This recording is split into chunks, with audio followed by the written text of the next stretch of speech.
Olha aí, a revista O Cruzeiro. Portanto, um jornalismo impresso, não é? De uma revista histórica, em tiragem, não é? Nacional, inclusive. Mas há também um microfone e um gravador do século XX. Mas o microfone atravessa os tempos, desde que foi inventado, estamos aqui no século XXI. E hoje, por que eu estou com esses objetos? São objetos trazidos pela nossa dialogadora de hoje, que é jornalista e é professora da Universidade Federal do Ceará.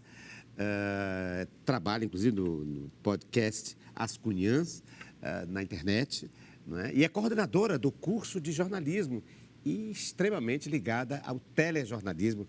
Pertenceu, inclusive, à televisão, do jornal O Povo, né? A TV O Povo. E, enfim, é alguém que trabalha, que discute, que pensa, que faz e que faz com que os outros façam jornalismo. Eu me refiro a Camila Fernandes, a nossa dialogadora de hoje, que me trouxe esses objetos. Camila, que bom que você está aqui, hein? Para a gente falar de algo que tanto nos liga, né? Há aqui uma ponte, hein? Vamos começar por onde você quer começar? Eu vou deixar você escolher os objetos que você trouxe. Você acha que seria esse, seria este? Seria jornalismo impresso para a gente discutir? Que tema? Porque os objetos vão pautando os temas. Vamos começar pela revista, de repente? Vamos começar pela revista. A revista O Cruzeiro. Vamos fazer pela ordem cronológica. Pela ordem cronológica histórica? Sim, de repente, né? O jornalismo impresso. Porque foi onde eu comecei no jornalismo, e que é a casa mesmo, né? É a maior escola do jornalismo, se a gente pensar, é o impresso. E hoje está acabando, né? A gente tem vários meios de comunicação fechados aí, revistas, jornais. Aqui mesmo no Ceará só tem um jornal que se mantém basicamente com uma impressão, mas é mínima, né? A tiragem, são dois, né? Mas uma tiragem mínima, assim, não se entende nem por que essa tiragem é mantida ainda. Mas quando surgiu, né, toda essa discussão do fim do jornalismo e tudo. Eu, como professora, né, me tornei professora de jornalismo em 2012, né? Desde 2012 estou lá na UFC. Isso vinha como uma bomba, né? Você fala assim, para que eu vou formar jornalistas se vai tudo acabar, né? Se o jornalismo impresso vai acabar, então tudo vai acabar. E, na verdade, a gente está encontrando uma luz imensa no fim do túnel. Então, a gente já tem clareza de que o jornalismo não acaba com o fim do impresso. Então, podem os jornais acabarem, não existir mais a impressão de uma revista como essa, a revista do Cruzeiro, ou a Veja, enfim, qualquer outra que acabe a tiragem impressa, mas o jornalismo continua relevante, continua importante para a nossa sociedade. E qual é a luz do fim do túnel para esse jornalismo sobreviver? Esse jornalismo chamado impresso? É o digital, o impresso mesmo, não. O papel, eu acho que já está superado de fato, né? Até em termos ecológicos, se a gente pensar nessa questão ambiental, o papel não tem muito sentido mais. Da derrubada de árvores, né? Exato. Da devastação do nosso patrimônio tem ecológico. Tem que pensar, aí ele tem um problema de impactos, né? São impactos múltiplos na distribuição, né? Então, os carros que distribuem, tem todo o gasto com a gasolina. A poluição. Tem uma série de impactos, né? O lixo que gera. E o digital não tem isso, mas tem um outro lado, né? Lógico. Você não ter esse meio físico faz com que a informação fique muito difusa. As pessoas vão procurar informação onde? Está chegando de várias formas, inclusive muita informação falsa, né? Muita informação que não é de boa qualidade. De canais absolutamente aleatórios que vão chegando, né? E as pessoas vão consumindo, e todo o tempo a gente tem que ficar de olho nisso. Mas o jornalismo de qualidade, ele continua tendo esse espaço. Ele é no espaço digital, é na televisão ainda, né? Esses canais digitais, de um modo geral, ele tem esse espaço, só tem que melhorar. Tem que lutar pela qualidade, para ele se destacar e se manter ou retomar o espaço de referência para o público. Porque o público hoje está perdido. Não sabe a quem recorrer, porque acha, por exemplo, que não vou ler o Povo, não vou ler o Diário, não presta, informação toda ruim, de má qualidade. Não. Por quê? Vamos demonstrar que tem qualidade, que é uma informação boa, que é uma informação confiável, que tem ali dados que são de importância, de relevância pública. E ela perdeu, acho que o jornalismo impresso, perdeu a ideia do furo, porque o rádio fura muito antes e a internet fura muito antes, mas ela perfura. Exato. Ela faz um mergulho vertical na notícia. Sim. Então, ela não tem a instantaneidade que tem os meios de comunicação, as mídias, né, como internet, etc., mas ela tem a análise, a profundidade. E as pessoas precisam dessa análise, precisam, E acho que nesse sentido, Camila, nós estamos voltando, aqui com todas as vênias, ao jornalismo do século XIX. E acho que tem tudo a ver com você, porque eu não disse no começo, mas vou dizer agora, o trabalho de acadêmico da Camila, no seu mestrado e no seu doutorado, sobretudo, lá na Universidade de Portugal, no Minho, na cidade do Minho, na região do Minho, né? Em Portugal, é sobre o jornalismo alternativo, sobre posturas novas em relação ao jornalismo, em relação à objetividade, em relação à imparcialidade. Exatamente. Eu gostaria que você falasse sobre isso. Porque... Justamente, eu tive uma trajetória toda na imprensa tradicional, né, que a gente pode chamar assim. Eu fui, durante muitos anos, repórter da Folha de São Paulo, depois eu fui para o Grupo O Povo, onde eu trabalhei no jornal mesmo, no Caderno de Política, depois eu fui para a TV O Povo, fiz alguns trabalhos lá, fui editora de jornalismo da TV, voltei para o impresso no Jornal O Povo, fui editora adjunta de Economia. Então, sempre minha trajetória foi no jornalismo tradicional, digamos assim, né, no pessoal, assim, no jornalão. Né? Nos jornalões. E, de repente, como professora, eu me deparei com práticas que subvertiam uma certa lógica, essa lógica da objetividade que a gente chama no jornalismo, de ter que ter um distanciamento em relação ao objeto, de não poder emitir opinião, né? Essa separação. Essa neutralidade, essa entre neutralidade aspas. Que tem que parecer dessa forma, mas quando você começa a estudar mais e questionar e pensa na própria construção discursiva do jornalismo, né? De como ele é feito, como as escolhas são feitas, por que essa manchete, por que começa por aqui, por que tem esse viés. Você percebe que essa neutralidade ou essa objetividade são absolutamente artificiais. Não só inalcançáveis, elas servem para maquiar a ideologia do jornalismo. Enganosas. Isso. Porque ela se vende como imparcial, quando na verdade não é. Isso é um problema. Isso está hoje... Há uma conta que está sendo cobrada em relação a isso. Porque todos esse pessoal que fala de a Globo é só fake news, porque fica manipulando as pessoas... Cara, tem um fim, tem um fundo de verdade um pouquinho nisso, né? Porque tudo tem um certo viés, tudo vai ter, não tem como não ter. Até bula de remédio, como diz a minha orientadora, ela fala assim, eu não confio, porque eu achava, só bula de remédio que é imparcial. Nem isso. Nem bula de remédio é imparcial. Tem ali os interesses por trás da própria fabricante, da indústria farmacêutica. Da indústria.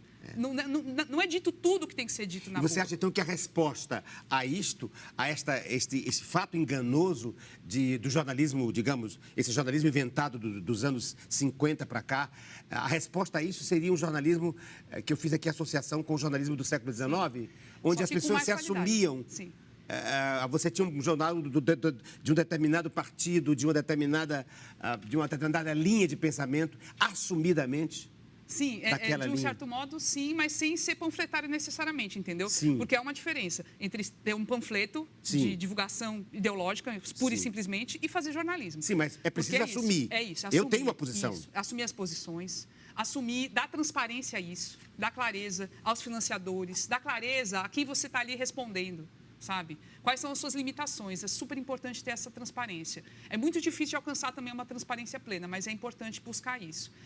Então, ideológica, de financiamento, então econômica, mas manter a seriedade da apuração, manter a seriedade dos procedimentos de busca das informações e sempre dar resposta para o público em relação a isso. Trazer à tona como fiz essa matéria, como foi feita essa reportagem, sabe? E a gente tem tido exemplos ótimos em relação a isso. Tem tido, assim, vários exemplos. Acho que o que o Intercept fez naquela Vaza Jato, né, que foi aquele grande escândalo que trouxe à tona vazamentos aí de conversas dos procuradores entre si, com delegados, com o juiz Sérgio Moro, enfim, trouxe à tona, trouxe abaixo, né, a Operação Lava Jato. Foi interessante.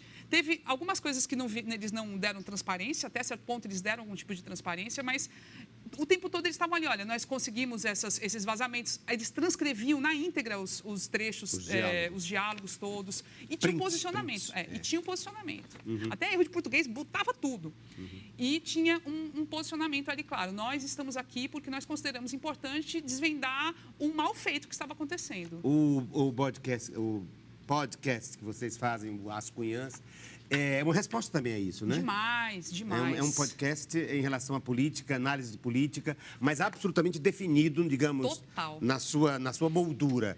Quem somos, quais são os interesses e falamos... Essa é uma posição clara. Isso é fidelidade ao leitor, ao ouvinte, né? Exato. Clareza na Exato. relação.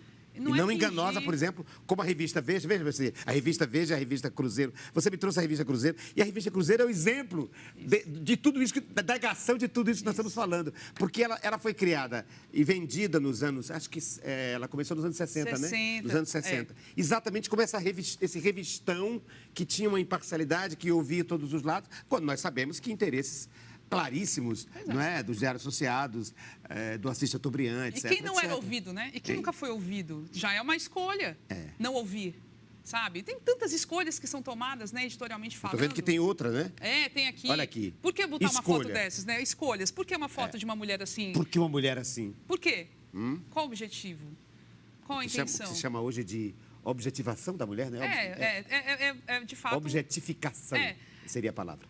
Fazer com que a mulher... assim, colocar numa capa de jornal uma mulher seminua é para quê? E dentro também, o homem tocando aqui nas nádegas. Como objeto, Não é? Tendo a mulher como objeto. Enfim, a câmera de cima para baixo, pegando a genitália. Exato, não é? exato. Olha aqui, olha aqui.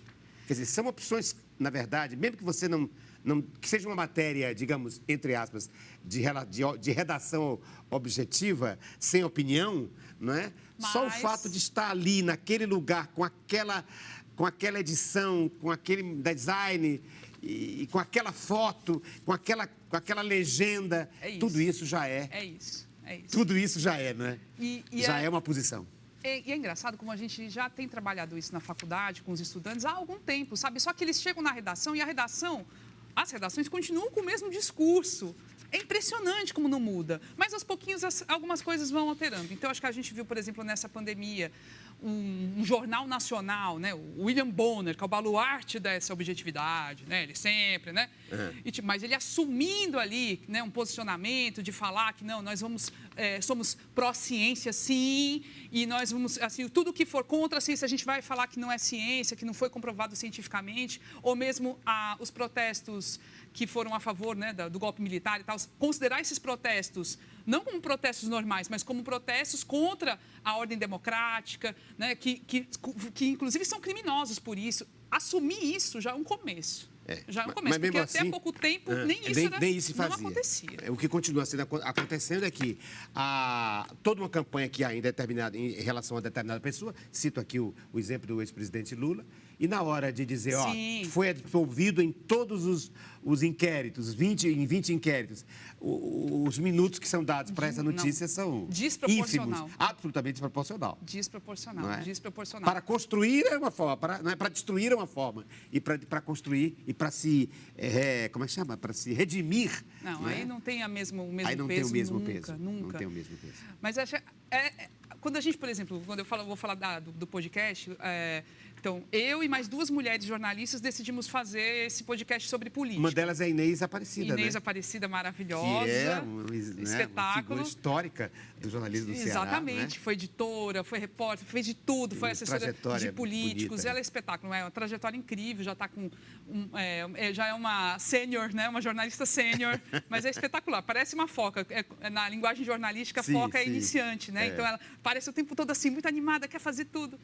Ela é ótima. E a Ébili Rebouças é uma jornalista que trabalhou por muitos anos no jornal O Povo e hoje também ela trabalha na UFC, não como professora, mas como servidora técnica administrativa ali na área de comunicação da UFC. Você falava da Universidade Federal do Ceará, eu também estou lá. Aliás, somos colegas. Exatamente, do ICA, do Instituto de Cultura e Arte. Eu no teatro e você na comunicação social. Sim. E eu me lembro, eu vim de lá também, da comunicação social, de que a gente dizia, a gente aprende uma coisa na comunicação, quando tem que chegar nos jornais, a gente tem que esquecer tudo que acontece. Continua desse jeito. Continua, era isso que eu queria que você comentasse. Continua desse jeito. Isso é triste, a gente abdica do conhecimento para poder para se adequar ao esquema da empresa. Eu sempre acho, mas de todo jeito é bom chegar nesses locais, chegar na redação pelo menos com essa conhecimento. criticidade. Isso. Porque há algum espaço de subversão. De ir pelas beiradinhas. Os caninhos ali. Pela insistência, você vai ali, apresenta uma pauta, às vezes, em placa, às vezes você está fazendo uma que você acha que está meio da distorcida, assim, está pró-empresários, entendeu? Aí você consegue ouvir alguém mais crítico e bota ali na pauta. Entendo. Sempre tem um jeitinho. Você tem que lidar. É melhor estar dentro do que não estar. Né? Você tem que tentar também, né? Porque se abrir mão e só tiver gente à crítica, aí é pior. Piora muito, né? E aí passamos para quê? Para os outros objetos? Pode ser. E aí, comparando com o que você colocou, Tá trouxe aqui imprensa escrita, com todas essas problematizações e atualizações. E agora eu vou colocar, então, esses dois aqui que tem a ver, né? Tem, tudo a ver. Gravador. Eu acho que está sem pilha. Está sem pilha. E o microfone. Sim. Então, telejornalismo e radiojornalismo, digamos. Sim. E... Então, o Ricardo ele lembrou de ter me conhecido na TV O Povo, né? Exato. Mas eu lembrei que, na verdade, nos conhecemos bem antes, na época que ele foi censurado. Teve uma peça de teatro aqui em Fortaleza censurada. Peça A. Pois é. A. Exatamente. Que é o feminino, né? Isso. E eu cobri para a Folha, escrevi para a Folha. E já usava talvez esse gravador aí nessa época. Talvez eu tenha gravado. Talvez. E você ter colocado assim para eu gravar. Né? Mas, de fato, quando você entra nesse universo, né, você é jornalista, tem essa formação e tudo, esses espaços audiovisuais, né, então a televisão, o rádio, são espaços muito democráticos, sabe? Porque, não para entrar, então para entrar entra pouca gente, mas quando você consegue se comunicar por meio deles, tipo você aqui na TVC, chega a tanta gente, sabe? Chega a tantas pessoas que não teriam acesso se fosse uma revista, se fosse, sei lá, um jornal impresso ou mesmo internet. Porque temos aí um sinal aberto, as pessoas ligam o rádio, está lá o sinal do rádio, liga a TV, está lá o sinal da TV, né? E foi, assim, para mim foi uma experiência transformadora muito interessante trabalhar na época na TV O Povo, mesmo sendo uma TV pequena, mesmo sendo uma TV educativa com alcance curto, porque teve esse alcance, né? Para gente que eu nunca nem imaginava que fosse ler o que eu estava escrevendo no jornal, por exemplo. E agora com podcast, porque o podcast é um tipo de rádio, né? Então, para quem não sabe, é uma gravação. Está faltando aqui, então, rádio, televisão, falta o celular. Cadê meu celular? Ah, sim. Me dá o celular, porque aí é o jornalismo hoje celular, não é? De uma certa forma... A plataforma é o celular. A plataforma é o celular. É a internet. E é também muito democrático, porque, lógico, tem uma limitação que é... As pessoas têm que saber utilizar, né? E nem todo mundo sabe. Então, tem uma coisa que é a alfabetização para os meios de comunicação, para os dispositivos móveis, né? Então, muita gente não é alfabetizado para mexer nos aplicativos, então tem essa limitação.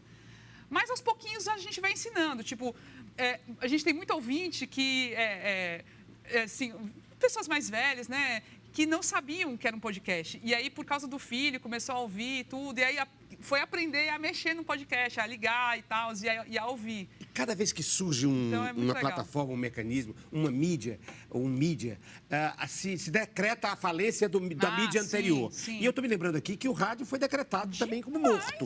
Não é? E, no entanto, o rádio agora se reinventa com podcast. Exato. Não é? E a televisão também não morreu. Que achavam que também a internet mataria a televisão. O streaming vai matar, né? Que são esses Netflix da vida. Não matou a televisão. Então, assim, está tudo convivendo. Está tudo convivendo. Muda a forma de consumo de uma parcela do público. Mas, ao mesmo tempo, vai mantendo... Uma parcela continua assistindo o normal, a TV aberta, o rádio... enquanto outros vão preferindo ter essa facilidade de ouvir na hora que quiser, do jeito que quiser. Até tem gente que escuta podcast na velocidade 2 vezes, né? Que é na velocidade mais rápida, assim. Eu não sei nem como é que consegue fazer isso. Mas é interessante que a nova tecnologia também influencia e muito e como a velha tecnologia. Demais. Por exemplo, o próprio jornal se admitiu, até no seu design, o jornal que fala, o jornal impresso, se absorveu o tipo de diagramação da internet, né? Do rádio. Já existe, inclusive, o rádio TV. Sim. Porque você faz o podcast e, ao mesmo tempo, tem câmera. E você pode ver, você transfere o ouvinte para dentro do estúdio. E é outra performance, né? De quem está ali apresentando um programa de rádio com uma gravação em vídeo, né? É outra performance. Você está ali dialogando com uma câmera, é outra coisa, é diferente. Então, é muito diferente. A gente faz gravação do podcast, né, das Cunhãs, de vez em quando a gente faz com vídeo. Quando tem algum entrevistado, a gente bota no YouTube também, né? Para ter essa diversidade, né? Para que mais gente veja, enfim. E a gente já entrevistou figuras maravilhosas. Por exemplo, o Silvério Pereira, a gente entrevistou, o Léo Suricati. Teve algumas figuras muito legais que a gente entrevistou no podcast e botamos no YouTube. E é outra coisa, aí é diferente. Aí a gente tem que se preocupar com a aparência, tem que dar uma maquiadinha. Se não, se é só para gravar o áudio, tá de pijama, tá toda bagunçada. Sim, porque você não tem acesso à imagem. E você se sente mais à vontade e às vezes você fala até mais besteira, mas tudo bem. Quando você está no vídeo, é outro nível de seriedade. Mas são mídias assim, interessantes de trabalhar. E que, como uma se comunica com a outra, e como uma influencia a outra e modifica a outra. Ao invés de uma eliminar a outra, uma assimila a outra e se reprocessa, se reinventa nesse processo histórico das tecnologias. Mas eu estou vendo que há uma questão aqui, pelo menos, não sei se o motivo pelo qual a Camila Fernandes me trouxe, mas eu estou associando um dos objetos que ela me trouxe a controle de mídia, que muitos chamam de censura.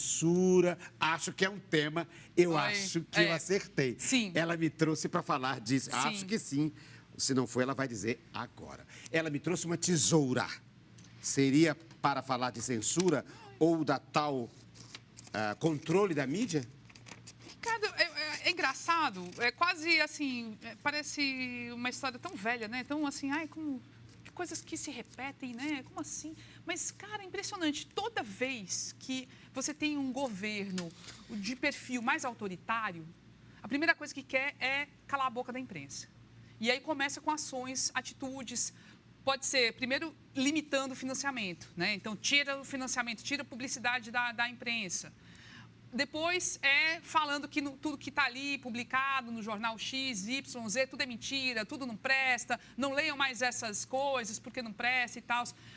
Influenciando empresários que pagavam publicações, né, pagavam publicidade em mídias também, ameaçando e falando não publiquem mais publicidade, não paguem mais publicidade nesses locais. Por quê? Por que isso acontece? Por que isso é recorrente? Por que isso não é exclusividade aqui do Brasil e a gente vê isso em outros locais do mundo também?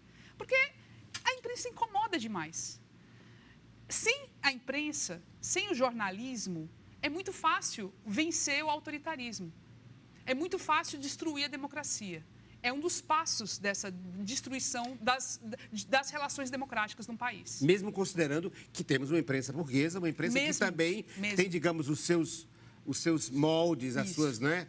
Que é o controle de uma empresa, não é? Isso, também tem os seus interesses comerciais, né? É melhor ter uma imprensa burguesa do que não ter nada. Do que não ter a imprensa.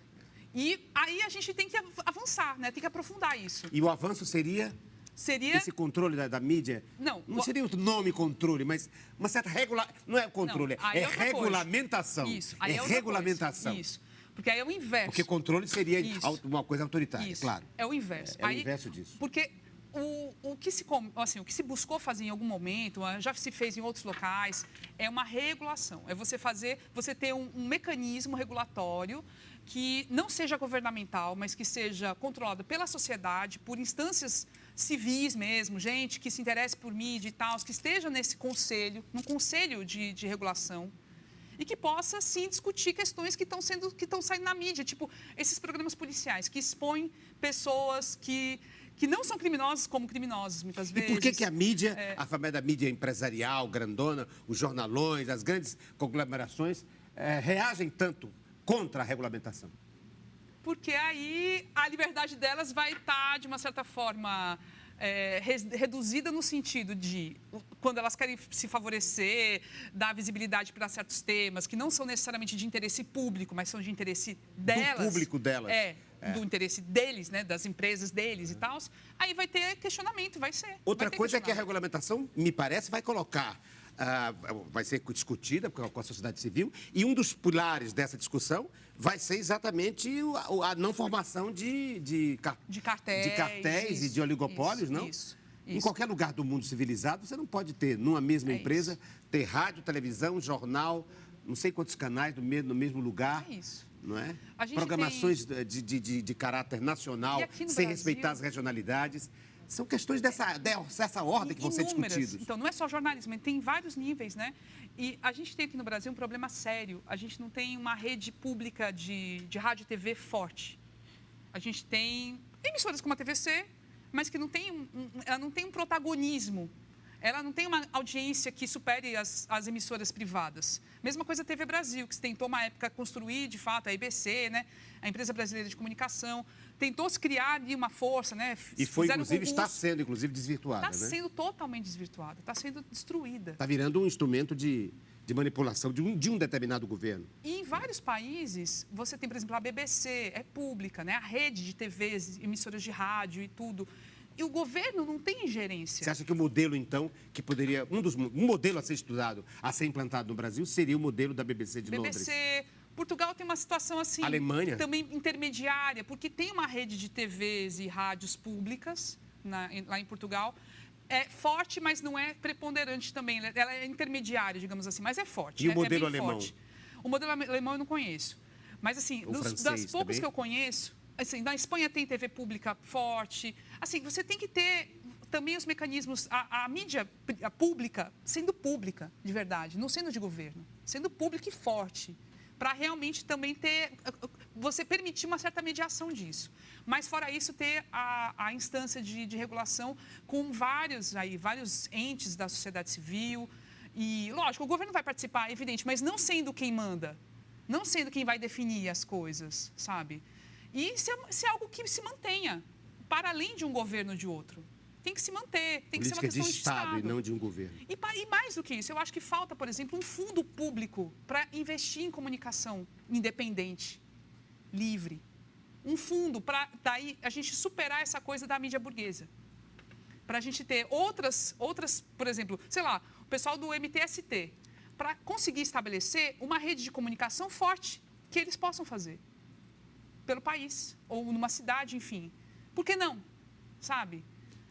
E isso vale para outras entidades, outros agrupamentos, movimentos sociais e tudo, que eles possam ter também. Rádios comunitárias, talvez. Rádios comunitárias, sabe? Você criar um mecanismo para financiar isso. Porque hoje o grande entrave é a questão do financiamento. Isso é um problema que não teve ainda uma solução clara. As pessoas ficam fazendo o chamado a vaquinha, né, o crowdfunding, tem essas coisas, mas tipo, ainda, isso não é solução, isso não é sustentável. Sem a regulação da mídia e sem uma regulação em relação, por exemplo, às empresas religiosas, não é? Nossa, isso é outro que, inclusive, estão aliadas, não é? Demais. As empresas religiosas estão ligadas, ou ditas religiosas, não é? Estão alinhadas ao projeto de poder pela mídia, né? Exato. Todas elas têm televisão, tem isenções, inclusive, de impostos, etc. Eu acho que é bonito a gente você ter trazido como símbolo a censura, a tesoura, para a gente discutir, para a gente desmitificar essa ideia de que é também construída, né, propositalmente, de ligar regulação da mídia a controle da mídia e a censura, quando uma coisa não implica na outra. Mas são temas para a gente discutir no próximo segmento, porque eu estou vendo que você trouxe outros objetos. Qual foi? Deixa eu mostrar aqui, só para deixar um gostinho. Vamos ver, começar aqui. Você tem um livro, O Dia em que Vaiara o Sol, na Praça do Ferreira, do nosso a peça é do Gilmar de Carvalho. Mas esse livro, O Dia que Vaiara o Sol, Vaiando o Sol, que é uma referência ao Dia em que Vaiara o Sol do Gilmar, é do Tarcísio Matos. E tem também papel de carta, tem live, enfim, são temas para o nosso diálogo com a professora da Universidade Federal do Ceará, coordenadora do curso de jornalismo da nossa UFC e doutora em jornalismo por uma universidade em Portugal, a nossa dialogadora Camila Fernandes.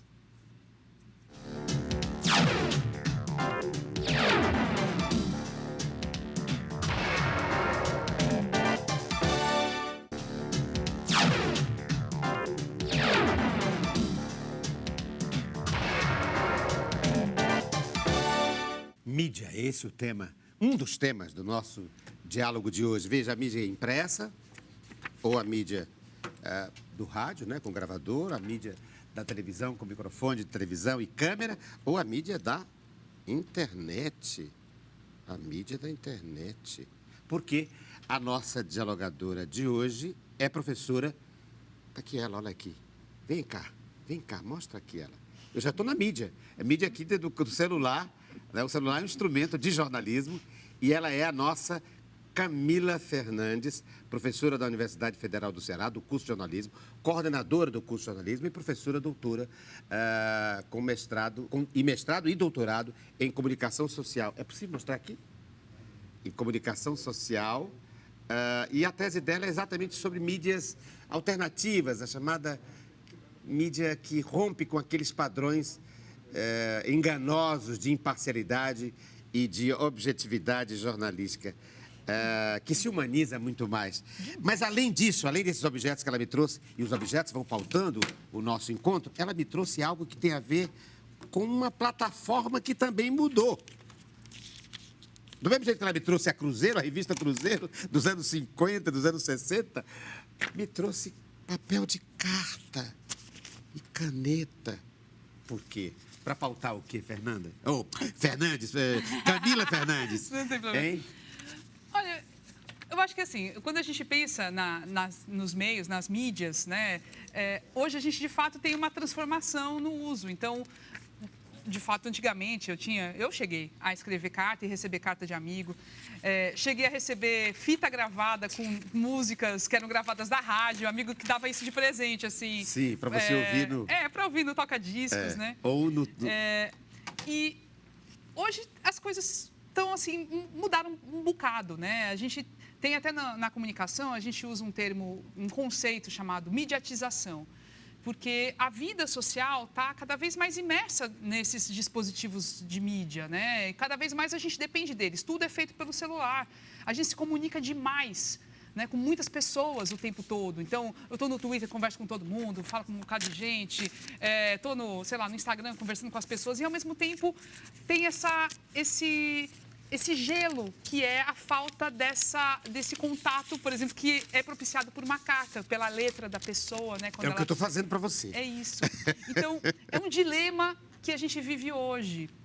Mas eu, sem dúvida, eu não sou nem otimista demais com as novas mídias, nem pessimista demais. Eu acho que tudo tem lados positivos e negativos. O que a gente não pode esquecer, e que quase a gente foi obrigado a esquecer ou a apagar da nossa vida nesse período de confinamento, é o contato com as pessoas, né? A gente não pode esquecer disso, de manter o contato, de manter um carinho, de manter uma certa proximidade, assim que possível, com mais intensidade, né? Mas agora já dá para ir retomando aos poucos, porque é isso que dá o sentido da vida mesmo. Mas não se prender só na mídia. Uhum. A carta, de um certo modo, levava um pedacinho da pessoa, né, que era a letra. Sim. Então, a gente não pode esquecer de buscar essa proximidade de algum modo, sabe? Veja aqui, eu mandei uma carta. Chegou a carta para você. Obrigada. Veja aqui. Obrigada. Para a Camila Muito Fernandes. obrigada. Abra, veja o que eu escrevi. Vamos Escrevi ver. realmente um bilhetinho. Vamos ver. A antiga. Vamos ver. Lê aí. Camila, desculpe por eu ter te chamado de Fernanda. Tá vendo? Adorei. É lindo, né? Lindo. Eu mandei uma carta para ela. Olha, Lindo. desculpa por ter chamado você de Fernanda. Muito Veio lindo. falar Fernandes e veio Fernanda. Mas, enfim, isso também atravessou, isso que você se refere, sim, Camila, atravessou também o jornalismo que era o jornalismo presencial. Sim. Muito antes, estou falando não da pandemia, não. Muito antes. Virou o jornalismo por telefone e depois agora virou o jornalismo de e-mail, o jornalismo de WhatsApp. De WhatsApp. De WhatsApp. Você faz uma entrevista por WhatsApp. De pedir zap. Não é? O de zap, ou mais ainda, uma entrevista de áudio, de troca de áudio. Sim. Eu lhe mando as perguntas e você responde por áudio. Sim. Você não tem mais o contato Ronaldo Salgadamente, né? De você, do repórter com o entrevistado, com aquele reportado. Né? Eu cito aqui o Ronaldo Salgado, porque o Ronaldo Salgado defende exatamente que uma entrevista não seja feita apenas por aquilo que é dito, mas por aquilo que é expressado, pelas pausas, pela respiração, pelo titubear, pelo tatibitate das palavras. Isso. Enfim, pelo testemunho interpessoal. E o Ronaldo foi professor lá do curso de jornalismo da UFC por muitos anos, construiu um projeto lindíssimo, né, que da revista Entrevista. O Ricardo Guilherme já foi entrevistado, eu fui entrevistada e foi uma loucura, absurdo, de tão nervosa que eu fiquei ao ser entrevistada por estudantes, porque tem esse nível de profundidade, né, que ele propunha. Mas, para ver só, uma coisa continua não matando a outra. Essa instantaneidade, essa busca, por exemplo, por áudios no WhatsApp, também não é tão ruim para certas coisas. para algumas coisas, vale a pena e você consegue dar dinamicidade, dar até pluralidade a algumas pautas quando você busca essas fontes só pelo áudio do WhatsApp. Mas isso não impede o jornalista de, em determinadas pautas, buscar essa profundidade, buscar entrevistas mais longas. E eu falo, por exemplo, dou um exemplo dentro da UFC, dentro da universidade, com os trabalhos de conclusão de curso de estudantes que, assim, são espetaculares, trabalhos incríveis, livros-reportagem que eles fazem, documentários, que pressupõem esse tempo, essa dedicação na busca por uma entrevista, que é mais do que simplesmente pegar uma sonora, um áudio, é mais do que isso, é tentar pegar um pedacinho da pessoa e trazer isso para aquele produto informativo. Os estudantes acabam trazendo, constroem produtos dessa forma, sabe? Fazem isso ainda, mantêm isso vivo. E isso acaba a gente também vendo em outros, assim, na mídia em geral, né? Quando você pega, por exemplo, vai ver um documentário, sei lá, na Netflix da vida aí. Você consegue, tem depoimentos, tem trabalhos que são incríveis, que buscam essa profundidade ainda. Então dá para conviver com o jornalismo rápido, né, que busca essas falas rápidas, do áudio gravado no WhatsApp, tudo, dá, e, ao mesmo tempo, manter para certos assuntos, para certos temas que são importantes, manter essa profundidade. Porque há interesse. Essa proximidade. Né? E a proximidade. E a proximidade também. com... Isso. Acho que então, isso se revela na matéria, na materialidade, se revela, né? Com certeza, é sem dúvida Quando nenhuma. a matéria é feita de forma mais fria, digamos, e essa forma mais quente, mais interpessoal. Totalmente, se reflete. Totalmente. Eu não sou contra. Assim, por exemplo, no meu podcast, a gente usa esse artifício de pegar áudios rápidos, entendeu? Sim. Porque ele ajuda para muita coisa. Sim. Mas quando você É ruim quando você se limita a isso só, né? Exato. Mas quando você tem uma conversa com a sua fonte, já é outra coisa. Você tem detalhes que você não conseguiria naquele áudio. A pessoa vai te falar outras coisas, você vai ter oportunidade de perguntar além do que ela está falando. Ela fala, deixa uma frase ali que não ficou clara para ti, ou você quer saber um detalhe além do que ela disse, você vai perguntar. Então, isso é o que a entrevista nos permite, né? Fora você entender, por exemplo, se a pessoa, qual é o sentimento, o que a pessoa está passando. Recentemente, eu fiz uma entrevista com o Eunício Oliveira, por telefone mesmo, mas ainda assim foi uma entrevista longa, de mais de hora. Ele falando sobre a relação com os Ferreira Gomes e tudo. E deu para sentir o rancor na voz dele por essa conversa. Que se fosse só um áudio gravado... Ou se fosse uma resposta escrita, por escrita, não daria para sentir. Não daria para sentir. Mas na conversa, à medida que o tempo foi passando e a conversa foi se estendendo, eu falei, gente, é um pote até aqui de mágoa mesmo. Rapaz, não voltam a fazer aliança nunca mais na vida. Assim, política é muito dinâmica, tudo pode acontecer, mas tá, assim, hoje está difícil.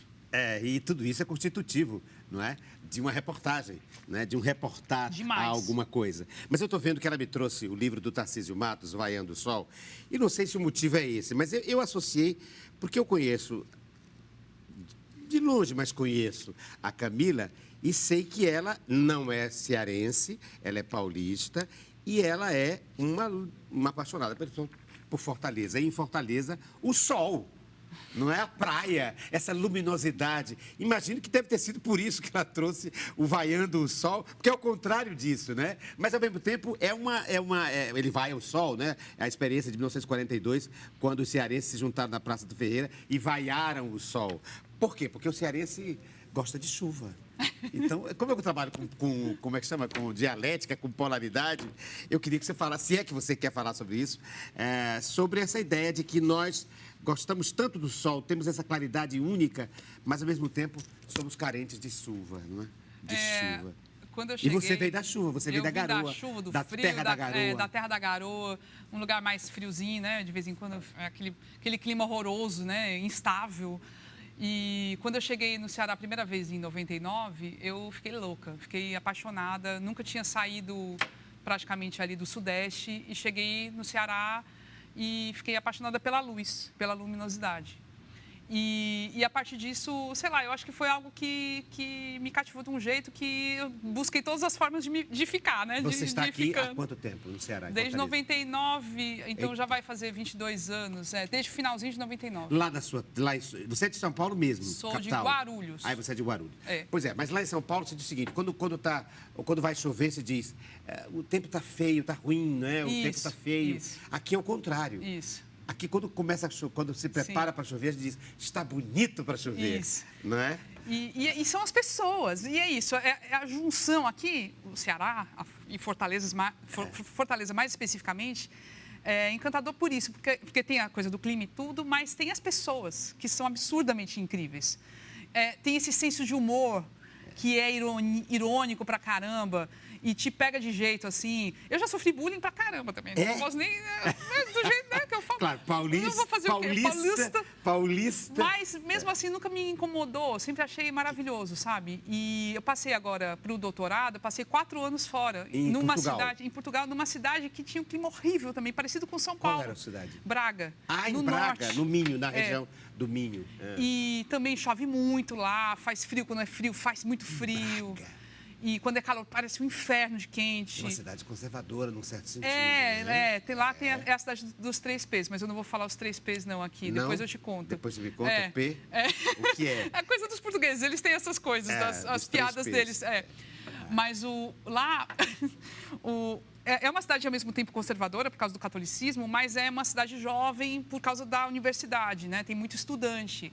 Então, e cada vez mais está muito cosmopolita. Então, tem gente de outros países, tem muita gente... Assim, a circulação é muito interessante. Mas então... porque eu sei da sua relação com o Ceará, eu acho que a gente podia aquela música que eu trouxe para ela. Eu trouxe uma canção para a nossa dialogadora que tem a ver com essa paixão dela pelo Ceará. Porque é uma música que fala... Mas é um símbolo, foi inclusive foi trilha sonora da nossa televisão Ceará. Olha aí. Vamos ver se eu gosto. Vamos ver se você gosta. Sim. Mas fala do Ceará. Sim. Deixa eu ver. Eu venho das dunas brancas. E a Paulista sabe cantar a música. Eu queria ficar deitando os olhos Ednardo Terral. Por onde a vida alcançar, ou por onde a vista alcançar, não sei. Meu céu é Pleno de paz. sem chaminés ou fumaça. No peito enganos mil. Na terra é pleno abril. No peito enganos Ednardo com Terral, que é o vento, né? Vento que move aí as velas, as praias. Eu tenho sol e areia, sou da Sudamérica. South America. Eu sou Sou a nata do lixo, sou do luxo da aldeia, sou do Ceará. Você hoje já pode dizer, eu sou do Ceará, sou da nata do lixo, eu sou do Ceará?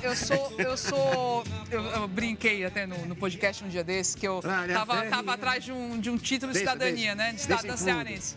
Estava atrás de um título de cidadã cearense, né? Que não recebi ainda, né? Apesar de ter 2 filhos cearenses, ser casado com cearense. Aliás, já casei, descasei, casei de novo, tudo com cearense. Eita. Então, assim, só cearense da minha vida. Cearencizou total. Total. Mas aí as meninas a Inês Aparecida inventou, fez pra mim um título de cidadã cearense das Cunhãs, né? Então, pronto, eu já tenho o título, tá tudo certo. Já estou oficialmente com a cidadania já tudo acertado. E engraçado é que, veja, para corroborar com o que você está dizendo, Camila Fernandes, é que o nome do podcast de vocês é As Cunhãs. E As Cunhãs, o que é? A Cunhã é a menina, é a curuminha chamada, Isso. né? É a menina indígena, a menina indígena, da infância indígena.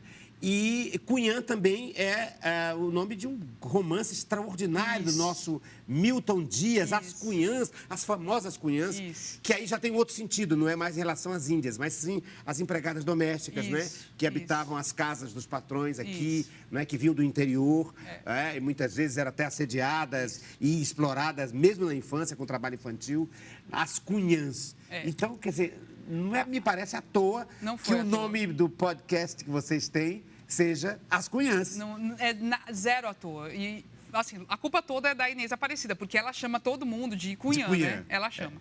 Ô, Cunhã, Cunhãzinha. Ela disse que a filha dela ficava assim, revoltada. Mãe, para de me chamar de Cunhã. E a partir disso, ela falou do romance, eu não conhecia. Achei espetacular. Milton Dias. E tem esse aspecto pejorativo do uso do nome que a gente quis subverter também. É uma cunhã, vem cá, cunhã. Tem também um aspecto pejorativo, em algum momento. Isso, e a gente quis subverter. Porque, assim, é a forma como as mulheres são relegadas, são tratadas, são destratadas muitas vezes, por serem mulheres, né? E a gente, como mulheres, jornalistas, que nos metemos num campo tão machista que é a política, né? A gente foi se meter de falar de política, que aqui é um espaço dos homens, né? Então, a gente vai ser as cunhã. Pronto, as cunhãs que falam de política. E então, as cunhãs, no sentido do Milton, são também as cunhãs que são as mulheres, são pobres e são do interior. Sim. Então, há um certo estigma, né? Sim. Embora a palavra tenha... É linda a palavra, inclusive, como palavra em si, cunhã. E Sim. tem também as cunhatãs. Sim. Cunhatã é aquela pré-adolescente, é a cunhã que já não é tão cunhã, está quase virando uma moça ou quase virando uma adulta. É lindo isso, né? E é lindo que vocês tenham escolhido isso. O próprio título do podcast já denota a posição de vocês. Quer dizer, nós estamos querendo criar uma nova postura, um novo olhar sobre esse nome e dizer, somos a favor das mulheres oprimidas, das mulheres do interior do Ceará, dessas etnias indígenas, enfim. É uma forma de se posicionar e que tem tudo a ver com a sua tese, que trabalha com mídias alternativas, com jornalismo alternativo, em que, na verdade, você defende que o jornalismo se assuma a sua ideologia, assuma a sua postura diante do mundo? A sua tese é sobre isso? No fim, é uma das conclusões, né?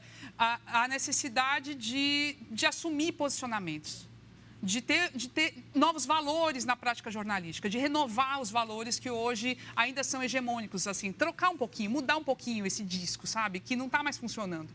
Sair da caixa da tal da objetividade para pensar em outras coisas, outros valores.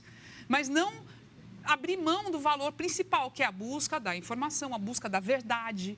A busca da pluralidade também? Também, da pluralidade, mas avançar nisso, não é fazer uma pluralidade fake. É, de fato, incluir, ser muito mais inclusivo. Né? Então, em vez de você, por exemplo, se você tem hoje a fome estabelecida de volta ao Brasil nos noticiários, mas aí você tem uma matéria de jornal falando, que eu vi outro dia, faz poucos dias, falando, olha, o mercado de massas cresceu não sei quantos % e o carro-chefe é o miojo. Acriticamente, só falando isso, o mercado de massas comemora o crescimento com o miojo, que está aumentando. E eu pensando, meu Deus, as pessoas não têm dinheiro para comer e estão comprando miojo. E a indústria está achando isso bom. E o jornal está dizendo que isso é bom. Como pode uma coisa dessas? Sabe? Como pode falar, assim, como é que você pode fazer uma matéria sobre isso sem ser crítico, sem falar de que coisa horrível que está acontecendo nesse país? A indústria de massas cresce porque as pessoas deixaram de ter dinheiro para comprar arroz e feijão e estão comprando miojo. Isso é péssimo, nutricionalmente falando, em todos os sentidos. Então, é isso, é mudar, inverter, sair desse discurso fake, isso para mim é o fake, da objetividade, de tipo, tratamento imparcial da informação, acima de tudo e de todos, somos aqui distantes e tudo, sabe, como se fosse um pedestal, uma santidade, uma coisa ali, nós dizemos o que é notícia.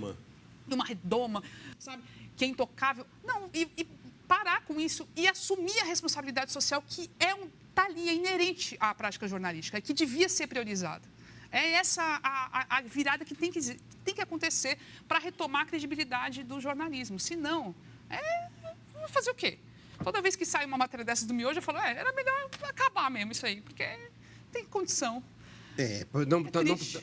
O brasileiro não pode estar comprando mais o gás de cozinha, então faz uma matéria sobre como é bucólico cozinhar a lenha, voltar a cozinhar a lenha, como é bucólico, é horrível isso. Como é folclórico, não é? Como é lindo, a volta ao idílico.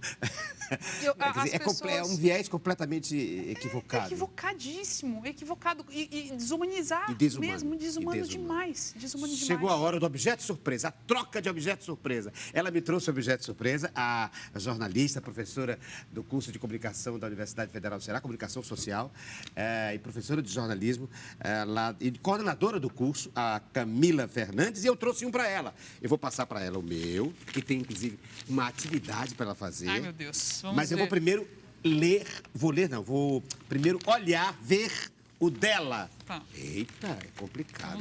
Vamos ver. Foi preciso a produção colocar em 2 envelopes. Olha, deixa eu ver o que foi que a Camila Fernandes me trouxe. É algo pensado. Olha! É um teclado. Teclado. Ao invés de dizer o que eu acho, por que ela me trouxe isso, queria que ela me dissesse. Por que você me trouxe? Você queria pautar que tema, Camila? Que tema? Ricardo, eu acho que é isso. Hoje, até para você é do teatro, né? E o teatro é ainda um fazer muito corporal, muito físico, muito presencial, né? E a gente viveu agora esse momento do distanciamento, né, do remoto, que afetou diretamente isso. E passamos a ter, por exemplo, peças remotas, né? Como se fosse algo assim... Mediados mediados pela câmera, pelas telas. E pela tela. E nisso eu fico imaginando assim, como transformar a cabeça do criador, né, de peças, né, de arte, de cultura, para adaptar, de fato, a essa situação. Dá para fazer isso? Sabe? E aí o teclado é para você escrever, de repente, uma peça, pensando nesse novo momento. Eu acho que a gente não precisa chegar nesse ponto. Eu acho que as coisas vão voltar à presencialidade e por mais que a gente tenha ficado com a impressão de que o remoto fosse se tornar o novo normal, não virou, não vai virar. Eu sou a favor do que você está dizendo. Eu, inclusive, escrevi sobre isso, fiz um espetáculo de internet sobre isso, para dizer que não admitia que aquilo fosse teatro. Para dizer isso aqui é uma outra experiência, isso aqui é uma live, ou é uma apresentação mediada por uma câmera, mas não é teatro no sentido de que o teatro não é esse tecnoconvívio, é o convívio real, interpessoal, não é? Eu digo sempre que o teatro é uma arte erótica, Sim. porque é uma arte de corpo com corpo, de sedução de um corpo na presença do outro, né? No olhar do outro, nas diversas posições. Não pode ser mediado e mediatizado, Sim. não é? Por um aparelho. Agora, que nos salvou, digamos, dessa perda da comunicação com as pessoas, sim. Mas, realmente, pela câmera e pelo teclado, nós fizemos, digamos, uma documentação. Eu dizia assim, você que está me assistindo agora, não dizia com essas palavras, dizia com uma forma mais bem trabalhada. Mas o sentido era esse, você que está aí me vendo, você não está vendo o teatro, entende? Você está vendo... Sim. Você está fazendo aqui uma experiência à distância, não é? Sim. Mas não é teatro. Teatro seria presencialmente. E nós estamos voltando. Estamos voltando. Ai, dá um alívio as tão flores. grande ver esses números que a vacina está conseguindo alcançar, né? Redução de casos, E um é porque alívio estamos tão só com grande. 50%, né? Sim. Ainda. Poderíamos estar com faltam 90%. vacinas, faltam vacinas, né? Se tivesse mesmo vacina para todo mundo, estava muito E melhor. já estamos com quase um ano, né? É. A vacina foi começada no dia 17 de dezembro. De janeiro, aqui no Brasil, né? No Brasil. é. Então já podíamos estar, não estamos por falta de política pública para garantir a vacinação em massa de todos nós e romper com o negacionismo e com esse discurso anti-ciência que gera e que a mídia essa mídia livre tem que começar a se posicionar e já começar não, continuar a se posicionar criar novos paradigmas em relação, inclusive, à E é pela vacinação. política, viu, pela Ricardo? política, É pela política que a gente transforma. Não é negando a política, não é falando que não presta. É pela política. A gente tem que se interessar pela política. A gente tem que mídia cobrar. É política, né? Imprensa é política, no sentido amplo. Também. Né? Tudo é Mas política, tudo no é fim. política, é. Teatro O jornalismo é. Mas, assim, pensando na política como prática ali dos nossos representantes, né? Sim. Que vão lá no legislativo, no executivo. A gente tem que se interessar por isso. A gente tem que saber o que eles estão fazendo. A gente tem que correr atrás. O objeto de surpresa, eu lhe dou aqui o microfone. porque eu vou pedir a você que você, digamos que faça de conta que está no podcast As Cunhãs, e você vai abrir aí, veja o que eu mandei para você, e vai selecionar que notícia você vai comentar. Tá bom. Vai abrir o jornal, eu trouxe um jornal. Tá bom. Hein? Essa é a manchete. Não, mas eu tenho uma canetinha dentro. Uma canetinha? Você. Aqui dentro, será? Deixa eu ver. Eu acho que tem. Tem sim. Como é que chama? Marca-texto. Um marca-texto? Um marcador, um piloto. Piloto, né? Para você dizer, eu quero comentar esta aqui, escolha qual é. Ou não, se não precisar. Acho que vai ser a manchete mesmo. A manchete? A manchete. Vamos ver aí, você escolhe a manchete do jornal O Povo e estamos pautando a jornalista, a Camila Fernandes, que vai comentar. Qual é a manchete? Ciro e Dilma têm dia de troca de ataques nas redes sociais. Eita! É uma beleza. Manchete do jornal O Povo. Olha aqui. Ciro e Dilma têm dia de troca de ataques nas redes sociais. Podcast. A Cunhã e o Cunhã. Não, é o Cunhã, não dá. Isso aí é palavrão.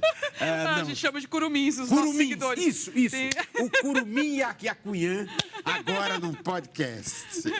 Não, só o meu comentário. Né? O Ciro Gomes é um político extremamente relevante na política brasileira. Ele é, de fato, um dos nomes que devem estar aí na corrida presidencial, se coloca como candidato há muitos anos, tem condições de concorrer e de, talvez, teve momentos, né, que já esteve muito perto de até chegar a um segundo turno, mas tem adotado uma postura que eu considero excessivamente agressiva em relação aos ex-aliados, que é, no caso, o Partido dos Trabalhadores, né, PT, com Lula, Dilma. Então, ele decidiu seguir esse caminho. Esse é a estratégia de marketing político dele no momento, atacar Lula e Dilma. E, especificamente ontem, né, aliás, a gente está gravando neste momento, né, que teve essa manchete no dia de hoje, ele falou mal do Lula e tal, e a Dilma respondeu. E o Ciro respondeu à Dilma de uma forma muito, muito, muito agressiva, chegando a ser um terminho aqui que é mais complicado, misógino. O que é isso? Os termos que ele usou para se referir a ela, como sendo a pior governante de todos os tempos, a mais incompetente, a pior e tal, a forma como ele fez isso, ele não faria se fosse um homem. Ele não faz isso com um homem. Ele fez isso com ela. Isso demonstra um desapreço em relação à mulher.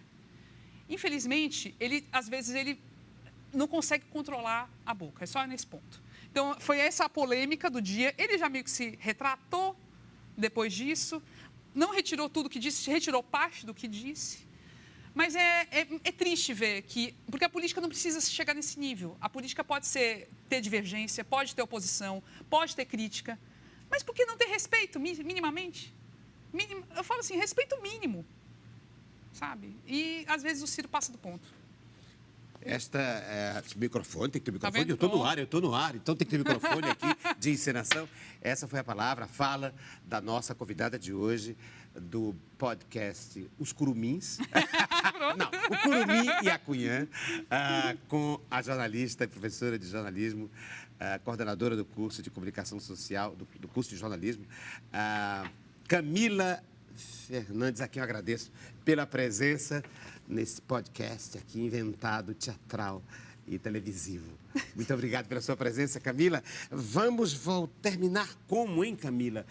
Falando de diálogo, acho que precisa, né? Sim. Para poder ter o comentário do Curumim. Sim. Né? Sim. Dialoguem, né? Sim. Dialoguem. Acho que essa que é a função do diálogo. E o diálogo pressupõe isso que você falou. Respeito pelo outro. Respeito pelo outro. Diálogo de ideias e não de troca de agressões. E ainda mais porque a gente está vivendo um momento muito delicado nesse país. A gente tem todo dia ataques às instituições, às pessoas. A gente está vivendo um momento complicado. E eu não digo que é importante agora, neste momento, que Ciro se junte com Lula. Não precisa, cada um mantém a sua candidatura. Ok, não tem problema. Mas as portas para possíveis alianças futuras têm que estar abertas. Porque tem que estar, no segundo turno, tem que estar todo mundo junto contra essa coisa que nasceu nesse país. Aliás, que não nasceu, não. Que existia já, que é esse ódio de classes, esse ódio contra as pessoas pobres, sabe? Essa vontade de destruir as políticas públicas. De acabar a pobreza, acabando com os pobres, né? Matando os pobres. Essa é a política que está em vigor hoje. Sabe? No segundo turno tem que estar todo mundo junto. Não pode ter esse tipo de atrito tão agressivo ao ponto de se odiarem. Não pode, sabe? Então é só o diálogo tem que estar aí prevalecendo. Diálogo. Tem que ser o diálogo. Que o diálogo prevaleça. Na próxima semana a gente volta com mais um diálogo. Diálogo.